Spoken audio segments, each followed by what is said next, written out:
when I was a student in Athens the first time. I've been connected to Greece, and later, beginning in '82, I've been connected to the research of Greek Jewry and Sephardic Jewry and Sephardic studies, and finally the Holocaust. I have two expertise. One is on Sephardim and the Holocaust in 18 countries, and the other is Sephardic genealogy. In general, I'm a historian on the non-Ashkenazi Jews. I edit a monthly email publication on Sephardic Jewry. It used to be called Sfarad, the Sephardic Newsletter. Now it's called Sfarad v'Hamizrach. Since the end of the first decade of the 21st century, I've been trying to start a Sephardic museum in Jerusalem. I also started a foundation in Los Angeles called the Foundation for Jewish Diversity. And most of my time I research Sephardic Jewry. A little bit I connected to public campaigns against past injustices against the Sephardim.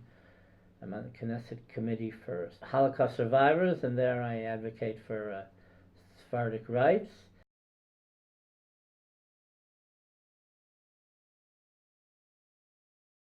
In the first section of the course, we're going to talk about the introduction, about the Jews under Hellenism in the late classical period in the Byzantine Empire. What is Romaniot culture?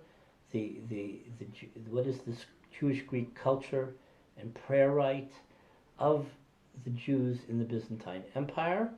Then we're talking about what happened with Sephardic Jewry, how they arrived in Greece, in the Greek Peninsula. We're going to talk about how Italian Jews were expelled from Sicily and Apulia, how they arrived first in Western Greece in Corfu, and then Ioannina, and then later in Salonika.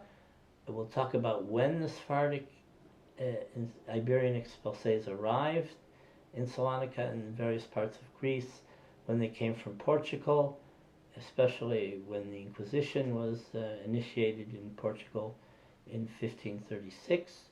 We're going to talk about the golden era of Salonika in the 16th century, with all the great poets and rabbis and luminaries, what kind of prolific community it was, about the Talmud Torah, about the individual communities and how they amalgamated with each other because it was just too much. Originally, each community had its own yeshiva, own school, own fabric industry, own treasury, own printing press. All that became one eventually.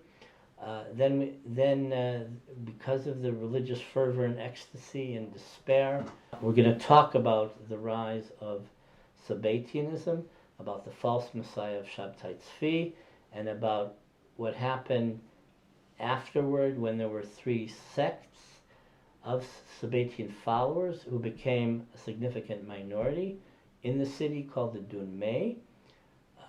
Later on in the course, we'll talk about when they were transferred to Turkey and Istanbul in the general population exchange in 1922-1923.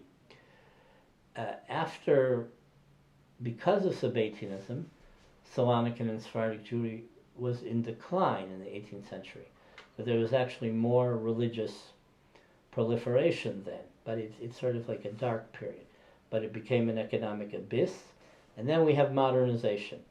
And that's the beginning of the first part of the course, when, because of Western education, because of Western culture and Europeanization, and the Alliance Israélite Universelle school systems throughout the Greek peninsula, not just Salonika, there became a significant change. The Sephardic culture became a modern culture, and not only religion-driven, and there became secularization, but the Sephardic culture became enriched as a secular culture, whether it was in drama or music. And that's the gist of the first half. So we talked not only about Salonika, we talked about the Jewish communities, Sephardic communities in Thrace, like Komotini and Kavala. We'll talk a little bit about the communities which were annihilated in the Peloponnese, And we'll also talk about Crete, which is a melange, a mixture of Sephardic and Romaniote and Italian and Venetian culture.